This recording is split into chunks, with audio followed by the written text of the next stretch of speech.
नमस्कार मित्रों, मैं हूं गोपाल और आप देख रहे हैं आपका अपना YouTube channel science academy. Science academy में आपका स्वागत है। तो आज आपके लिए बहुपद का कुछ ऑब्जेक्टिव सवाल लेके आया हूं जो परीक्षा के लिए बहुत ही महत्वपूर्ण सवाल है। तो इससे पहले मैं बहुपद का सारे सब्जेक्टिव सवाल NCERT मैथमेटिक्स पढ़ा चुका हूँ। यदि आप चैनल पे पहली बार विजिट कर रहे हैं तो आप प्लेलिस्ट में जाके सभी वीडियो देख सकते हैं। तो आज इसी का ही आपको बहुपद का ऑब्जेक्टिव क्वेश्चन लेकर आया गया है, ठीक है, जो आपके परीक्षा के लिए बहुत महत्वपूर्ण और उपयोगी होगा।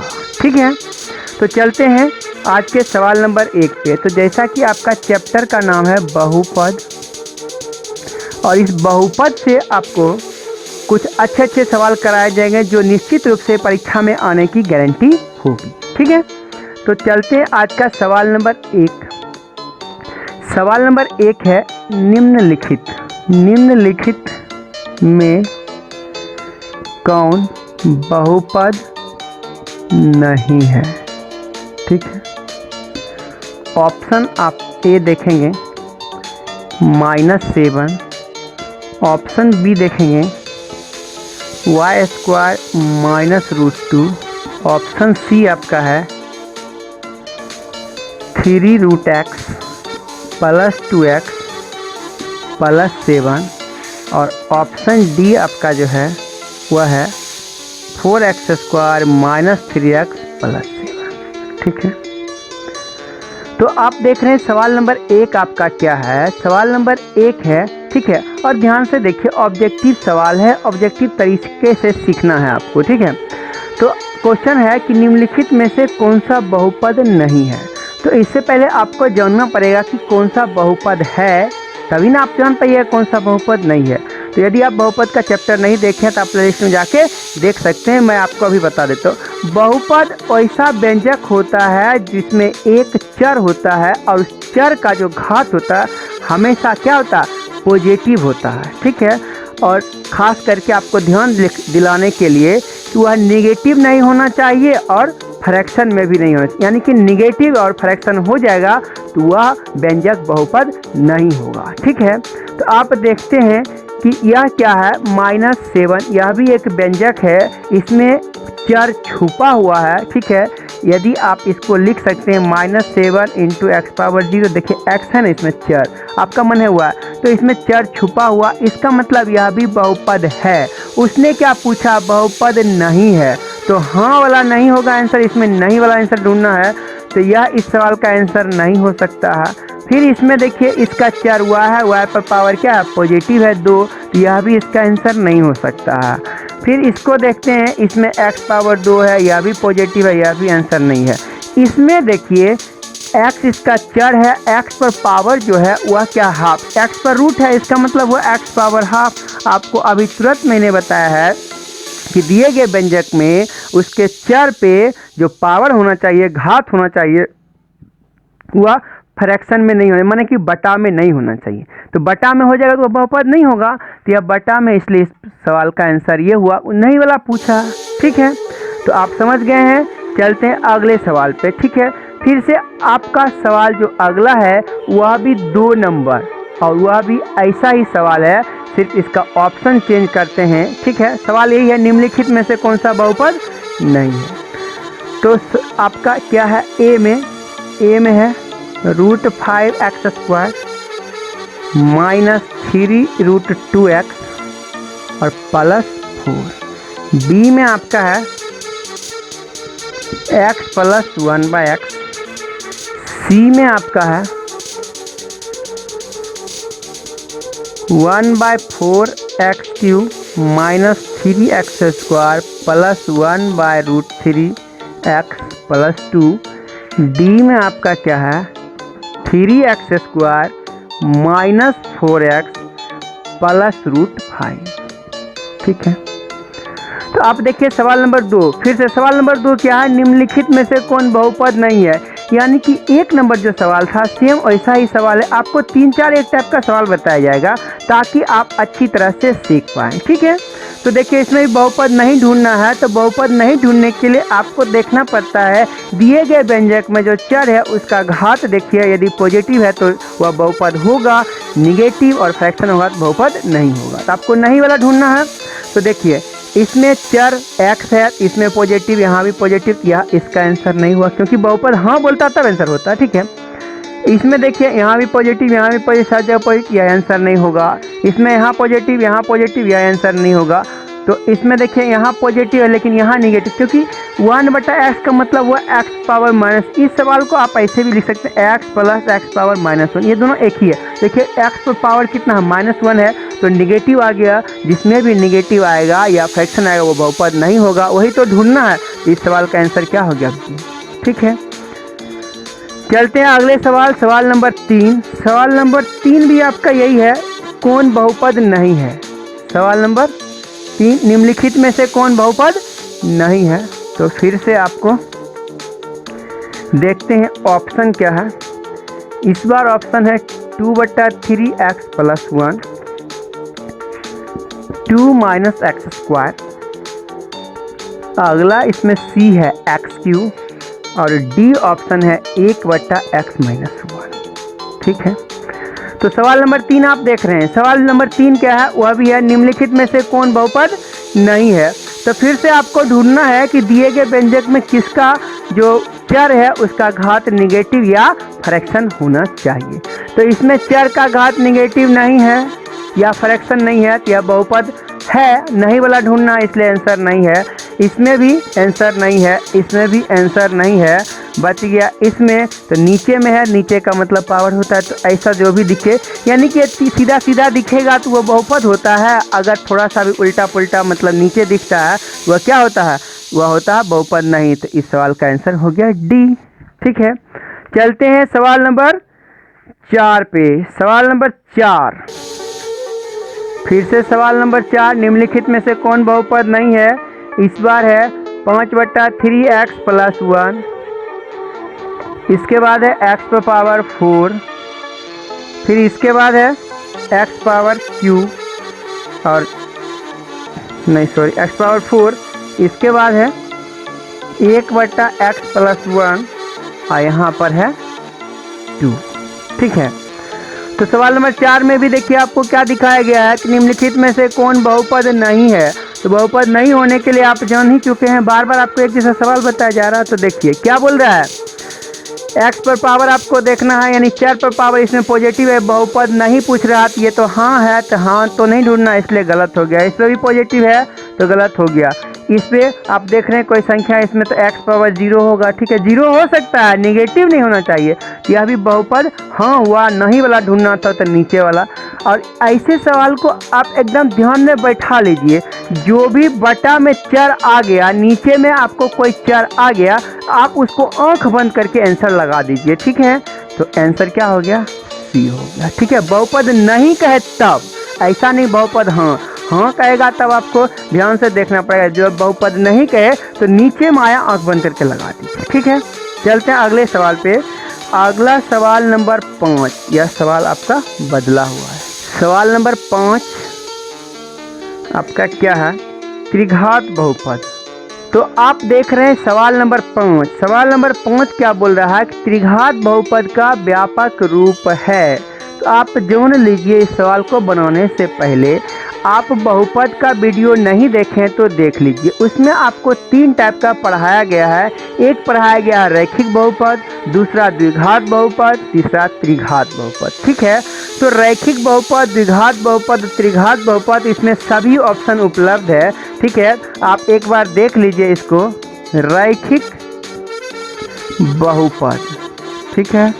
इसका जो व्यापक रूप होता है, रैखिक बहुपद का व्यापक रूप, यह क्या होता है, यह होता है ax + b, ठीक है। आपको याद कर लेना है। यहीं पर जब द्विघात आएगा तो द्विघात के लिए क्या होगा, ax² + bx + c। यहीं पर जब त्रिघात होगा तो यह क्या आएगा, ax³ bx² cx + d, ठीक है। तो आप इस तीनों को ध्यान से देख लीजिए, समझ लीजिए। याद करने वाला चीज़ है, ज़्यादा समझना नहीं है आपको, ठीक है। तो आप इसमें से देखिए आपको पूछा क्या गया, आपको पूछा गया त्रिघात वाला। तो त्रिघात वाला देखिए आपका ये है, ऐसा मिलाइए, यह कहाँ है, तो ऑप्शन नंबर सी में है, ठीक है। ऑप्शन नंबर सी में है और इसलिए इस सवाल का आंसर क्या हो गया, ऑप्शन नंबर सी, ठीक है। चलते हैं अगले सवाल पे। अब अगला सवाल 5 नंबर, ठीक है। 5 तो हो गया, 6 नंबर। सवाल नंबर 6 जो आपका है वह क्या है, यदि द्विघात बहुपद, यदि द्विघात, तो सवाल नंबर 6 आप क्या देख रहे हैं, सवाल नंबर 6, यदि द्विघात बहुपद QX बराबर x square minus x plus 4 के शून्यक अल्फा बीटा हो तो अल्फा प्लस बीटा होगा। यदि आपको लग रहा है कि अल्फा बीटा होता क्या, अल्फा बीटा इसके शून्यक होता है। शून्यक क्या होता है, शून्यक वह मान होता है कि जो यदि इस चर का वह मान होता है, यदि बहुपद में रख दिया जाए तो पूरा बहुपद का वैल्यू 0 हो जाता है, ठीक है। तो उसे ही शून्यक कहते हैं। आप बहुपद का वीडियो पीछे जाके देख सकते हैं। तो यहाँ पे बोल रहा है अल्फा प्लस बीटा। तो इस सवाल को बनाने का 2 तरीका है। एक तो आपको याद करना पड़ेगा कि आपको अल्फा प्लस बीटा बराबर होता है माइनस बी बटा ए, ठीक है। और दूसरा देखिए, इसमें आपको कुछ करना पड़ता है। दूसरा जो है आप देखकर इस सवाल का आंसर दे सकते हैं। दूसरे के लिए आपको एक फॉर्मेट याद, यानी किसी भी द्विघात बहुपद का फॉर्मेट जो होता है, मतलब फॉर्मा जिसको आप कह सकते हैं ठेठी में, मतलब उसको क्या कहते हैं, एक सांचा जिसको कहते हैं, ठीक है। तो उसका क्या होता है, द्विघात बहुपद का सांचा होता है x square minus alpha plus beta into x plus alpha into beta, ठीक है। या इसका सांचा, या इसलिए दिया गया है कि आपको एक टाइप के सवाल आपको अभी 8 से 10 सवाल मिल सकते हैं, ठीक है। और आपको सीखना है, ठीक है। तो आप चाहे ये चीज़ लगाइए, चाहे ये चीज़ लगाइए, ठीक है। ये चीज़ लगाइएगा तो आप सिर्फ सवाल देखिएगा, आप आंसर दे सकते हैं, ठीक है। तो ऑब्जेक्टिव सवाल है तो ऑब्जेक्टिव तरीका से आंसर देना भी आप सीखिए, ठीक है।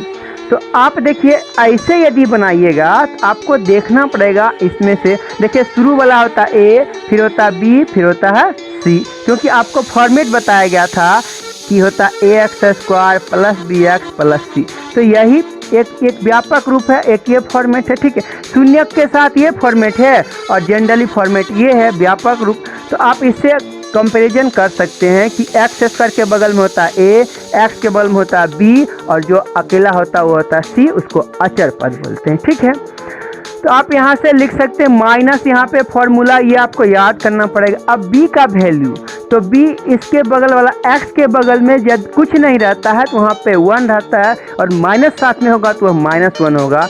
यहाँ पे क्या होगा -1, और नीचे में ए, तो एक्स स्क्वायर के बगल में कुछ नहीं तो वह 1। इस सवाल का आंसर आप दीजिएगा, यह क्या हो जाएगा, +1 खाली होगा, ठीक है। तो देखिए यह तो हुआ, आपको सॉल्यूशन करना पड़ा। अब देखिए आपको मैंने ये बताया है, इसके हिसाब से आप इस सवाल का आंसर बिना सॉल्यूशन के दे सकते हैं। आपसे पूछा क्या गया है, आपसे पूछा गया है अल्फा प्लस बीटा क्या होगा। आप इस फॉर्मेट को आप कंपैरिजन कराइए, यानी कि एस के बगल में जो होगा वही आपका होगा अल्फा प्लस बीटा। नहीं, थोड़ा सा ध्यान आपको देना है, यानी कि इस एक्स के बगल में -1 है तो आंसर देते घड़ी आपको +1 बोलना है। यदि यहाँ पे +1 रहता तो आंसर देते घड़ी -1, यानी कि जो भी डेटा देखिए यहाँ पे एक्स के जो बगल में होता है वह अल्फा प्लस बीटा और साइन उसका माइनस होता है, ठीक है। तो जब भी आपको अल्फा प्लस बीटा का वैल्यू देना है, एक्स के बगल वाला जो भी होगा उसका साइन चेंज करके दे देंगे। अल्फा इंटू बीटा का देना होगा तो देखिए अल्फा इंटू बीटा, यानी अल्फा इंटू बीटा इसका डायरेक्ट, क्योंकि यहाँ प्लस का साइन, तो अल्फा इंटू बीटा का वैल्यू जो दिखेगा साइन के साथ प्लस माइनस के साथ वही आंसर होगा। अल्फा प्लस बीटा का जो वैल्यू होगा इस एक्स के बगल में जो होगा उसका साइन चेंज कर देंगे, बस हो गया। या इसलिए मैं सिखा रहा हूँ कि ऐसा सवाल देखिए अभी जस्ट बार बार आएगा और बिना आप किसी प्रकार का सोल्यूशन किए आप इसका जवाब दे सकते हैं, ठीक है। चलते हैं अगले सवाल पे। तो सवाल नंबर 7 आपका जो है, फिर से देखिए, तो देखिए सवाल नंबर 7 जो आपका है बोल रहा है कि एक्स स्क्वायर -4x। अब देखिए सवाल आपका बदल गया है, और 5। ठीक है, तो आप सवाल देखिए 7 नंबर क्या देख रहे हैं कि यदि द्विघात बहुपद x² माइनस 4x प्लस 1 के मूलों का योग बताइए। नहीं तो मूलों का योग, तो आपको शून्यक बोले कि मूल बोले मतलब वही बात हुआ। ठीक है, शून्यक और मूल दोनों एक ही चीज़ होता है। ठीक है, तो इसका मतलब फिर से शून्यक बोलता है तो भी, मूल बोला तो भी। योग का मतलब होता है अल्फा प्लस बीटा। तो अल्फा प्लस बीटा का वैल्यू पूछ रहा है, तो आप इस सवाल में भी आप अल्फा प्लस बीटा वाला फॉर्मूला यूज कर सकते हैं। तो आपको पीछे क्या बताया गया है कि आप फॉर्मूला मत यूज करके आप डायरेक्ट इसका कंपैरिजन कीजिए, यानी कि x के बगल में जो होगा वह आपका होगा अल्फा प्लस बीटा। तो अल्फा प्लस बीटा होगा और उसका साइन चेंज करें, तो बिना किसी फॉर्मेट के आप इसको बिना देखे हुए इस सवाल का आंसर दे सकते हैं। तो इस x के बगल में क्या है -4 और इसका साइन चेंज करके क्या होगा +4 होगा। तो सवाल का आंसर क्या होगा, बी नंबर हो गया, अल्फा प्लस बीटा मूलों का योग। ठीक है, चलते हैं अगले सवाल पे। अगला सवाल फिर से आपका है 8 नंबर। तो 8 नंबर सवाल आपका है 2x²। अब थोड़ा सा ध्यान से देखिए, अगला सवाल है 2x² प्लस में है 3x। प्लस में कितना है 3x और उसके बाद है -4। ठीक है, ये बहुपद है तो बोल रहा है मूलों का योग के जगह पे मूलों का गुणनफल। क्या बोल रहा है, अल्फा इंटू बीटा होगा।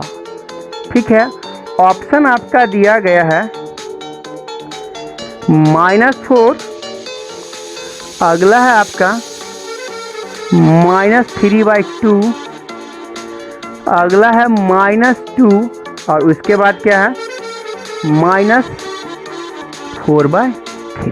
ठीक है, तो देखिए आपका सवाल नंबर 8 क्या है। सवाल नंबर 8 है यदि द्विघात बहुपद इतना है कि मूलों का, ठीक है, अल्फा इंटू बीटा होगा। तो अल्फा इंटू बीटा मूलों का गुणनफल उसको कहते हैं। तो मूलों का गुणनफल आप इसको भी दो तरीका से बना सकते हैं। तो अल्फा इंटू बीटा आप यहाँ देख लीजिए, अल्फा इंटू बीटा बराबर होता है c/a।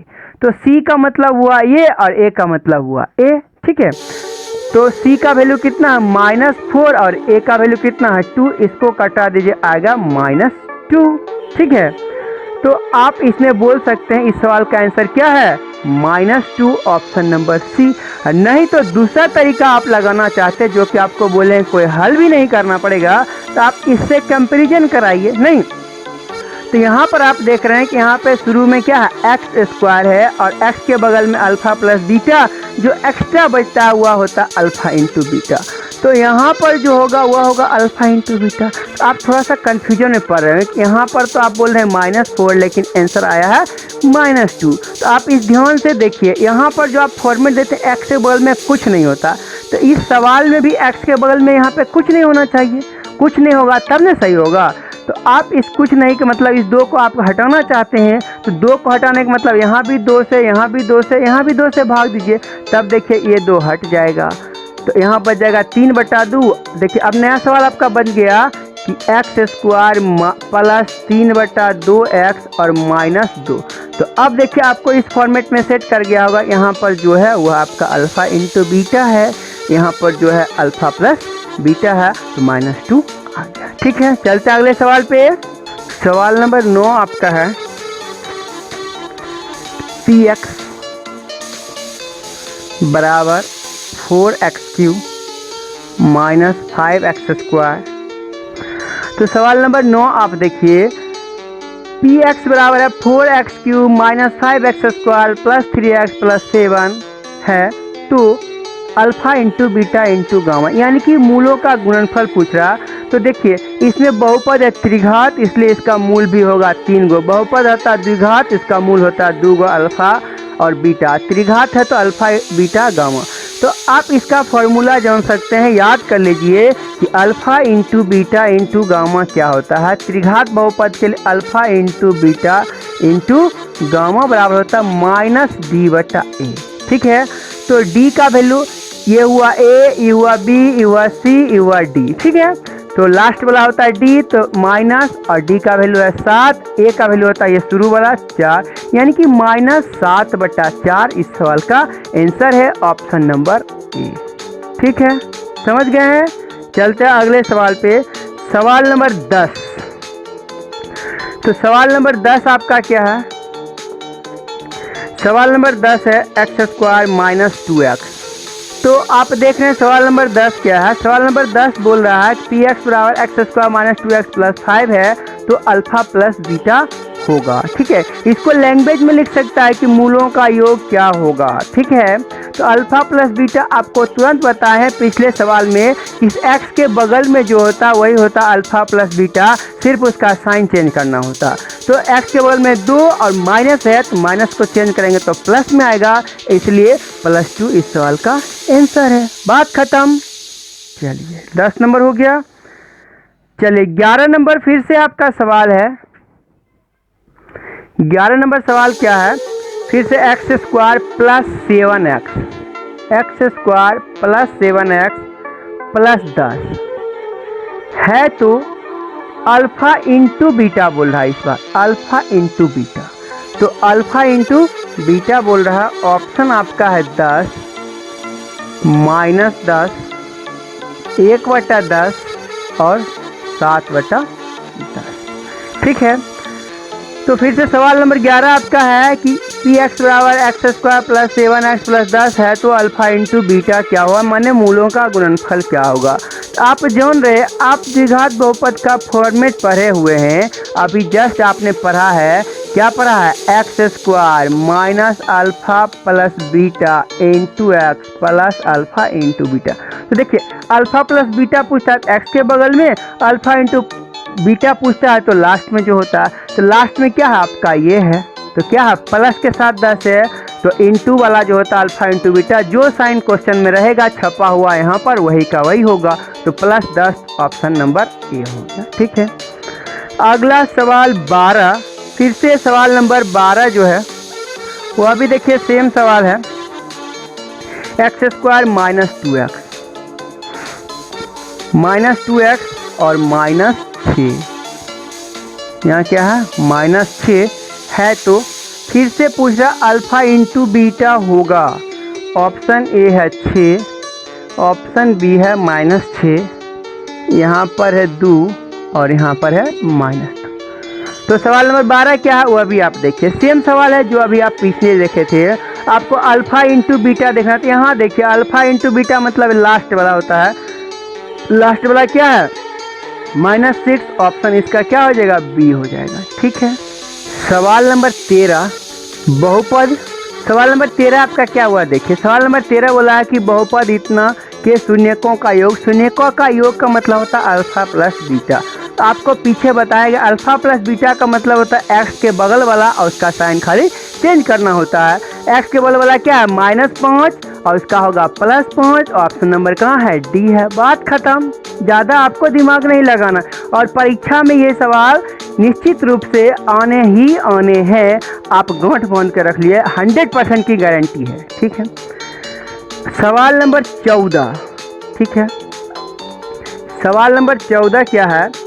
यदि बहुपद पी एक्स स्क्वायर -2x और +5 के शून्यक ए बी हो, शून्यक ए बी हो तो ए इंटू बी होगा, तो ए इंटू बी होगा। Option A 5, option B -5, option C 2, option D -2। ठीक है, तो देखिए सवाल क्या बोल रहा है। सवाल बोल रहा है कि बहुपद एक्स स्क्वायर -2x प्लस 5 के शून्यक ए बी हो तो ए इंटू बी। बस सवाल में कुछ नहीं, सवाल को सिर्फ घुमा के लिखा गया। जैसे सवाल में आप जानते हैं कि बहुपद का शून्यक जो होता है अल्फा बीटा, ऐसे अल्फा और बीटा उसी को इसने लिख दिया है कि अल्फा बीटा नहीं लिख के उसने लिखा ए बी। तो ए बी लिखा है तो आप इस अल्फा बीटा को ट्रीट कीजिए ए बी, इस ए बी को आप समझिए अल्फा बीटा है। तो यहाँ ए बी पूछ रहा ए इंटू बी, इसका मतलब अल्फा इंटू बीटा पूछ रहा। तो अल्फा इंटू बीटा जो होता है आप जानते हैं वो क्या होता है, यह लास्ट वाला होता है। लास्ट वाला क्या, +5। ऑप्शन भी इसका होगा +5। अल्फा इंटू बीटा आपका क्या है, ए है। ठीक है, चलते हैं अगला से 15 नंबर सवाल। 15 नंबर सवाल आपका जो है वह क्या है, बहुत हल्का सवाल है, बोल रहा है 4। तो सवाल नंबर 15 जो आपका है बोल रहा है द्विघात बहुपद के शून्यकों की संख्या। आप एकदम रट्टा मार लीजिए कि द्विघात बहुपद बोलेगा तो शून्य की संख्या 2 होगा, त्रिघात बहुपद बोलेगा शून्य की संख्या 3 होगा, चतुर्थ घात यानी कि कोई भी बहुपद होगा उसका घात जितना होगा उसका शून्य की संख्या उतनी होगी। तो द्विघात बहुपद है तो शून्य कितना होगा, 2 होगा। यदि यहाँ त्रिघात रहता तो शून्य 3 होता। इस सवाल में द्विघात है तो इस सवाल का आंसर 2 है। ठीक है, अगले सवाल पे चलते हैं। चलिए अगला सवाल है 16 नंबर। ठीक है, अगला सवाल आपका 16 नंबर है x² - 3 की। तो ध्यान दीजिए शून्यक जो होता है वह मान होता है कि चर का वह मान यदि बहुपद में रख दे तो वैल्यू उसका क्या हो जाना चाहिए, 0 हो जाना चाहिए। ठीक है, तो ये छोटा सा सवाल है, इसमें वैल्यू रखने वाला बात हम नहीं करेंगे, डायरेक्ट निकालने वाला बात करते हैं क्योंकि छोटा सवाल। थोड़ा बड़ा सवाल रहेगा तो हम वैल्यू रख के भी कर लेंगे। छोटा सवाल है, इसके लिए आप कुछ मत कीजिए। शून्य का मतलब होता है इसके बराबर पहले आप 0 कर दिए, x² - 3 के बराबर कर दिए 0। आप जानते हैं इधर से उधर जब करते हैं तो यह होता है x² = 3, स्क्वायर जब इधर जाता है क्या होता है, x बराबर होगा √3, और √3 के पहले प्लस और माइनस साइन होता है, इसलिए इसका वैल्यू हुआ +√3 और -√3। इस सवाल का आंसर है ऑप्शन नंबर किस में है, बी। ठीक है, आप समझ गए हैं। चलते हैं अगले सवाल पर, फिर से एक ही सवाल ऐसा ही होगा। तो अगला सवाल आपका क्या है, ऐसा ही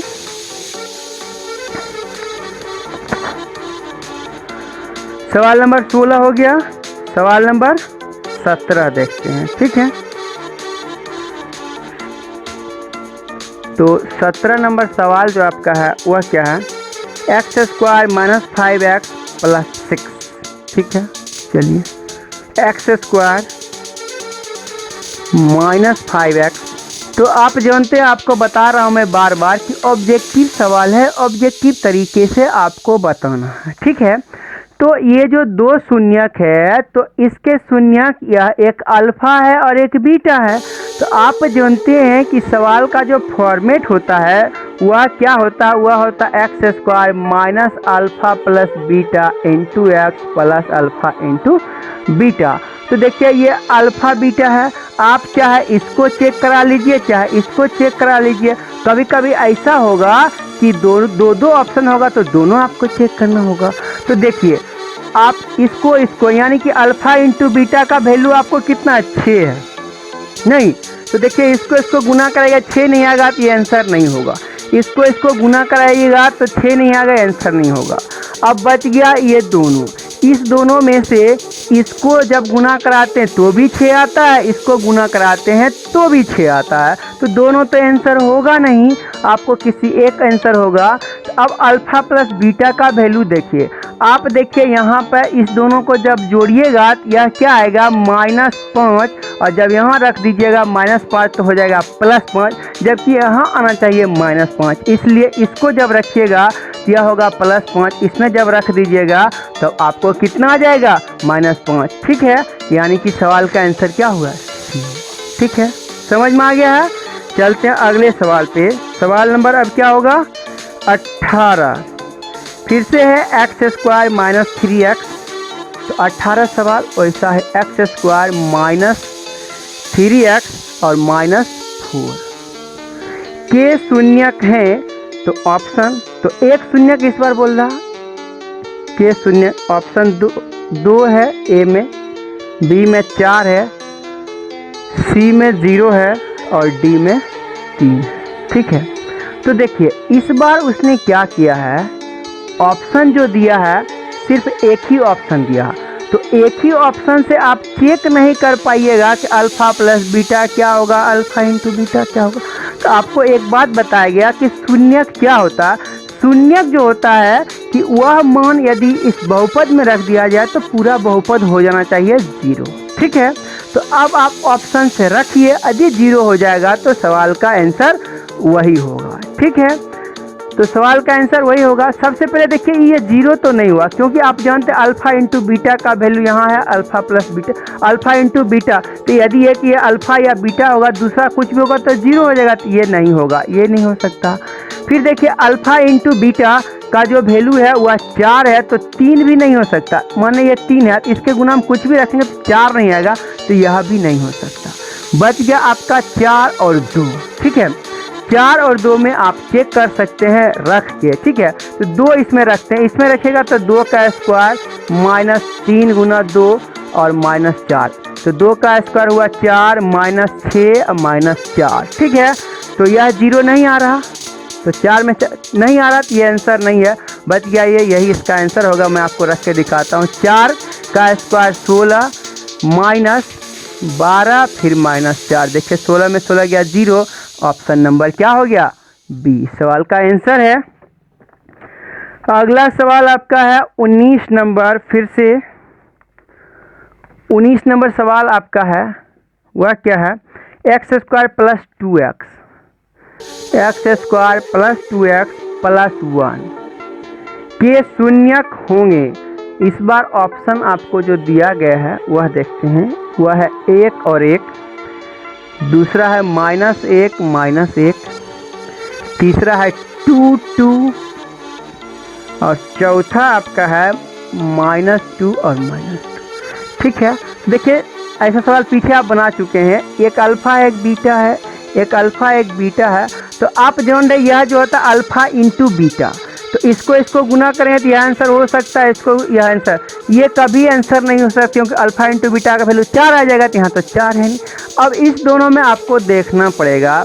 आप जान रहे हैं ये तो पूर्ण रहा, लेकिन इसका जब वैल्यू करेंगे तो यह क्या आएगा? 1 + 1 2 आएगा, जबकि आपका फॉर्मेट होता है x square minus alpha plus beta into x plus alpha into beta. नहीं, तो देखिए इसको जोड़ने पर अल्फा इंटू बीटा पूरा हो रहा है, लेकिन जब जोड़िएगा तो यहाँ पर आएगा 2x और ये माइनस लगाए तो -2 आएगा, तो ये आंसर नहीं होगा। इसका मतलब ये होगा, यहाँ पे जब आप अंदर में -2 रखिएगा x और फिर ये बाहर वाला तब होगा प्लस में 2x। इसका मतलब इस सवाल का आंसर बी होगा। ठीक है, समझ गए हैं? तो ऑब्जेक्टिव क्वेश्चन को ऑब्जेक्टिव तरीका से बनाना आप सीख रहे हैं।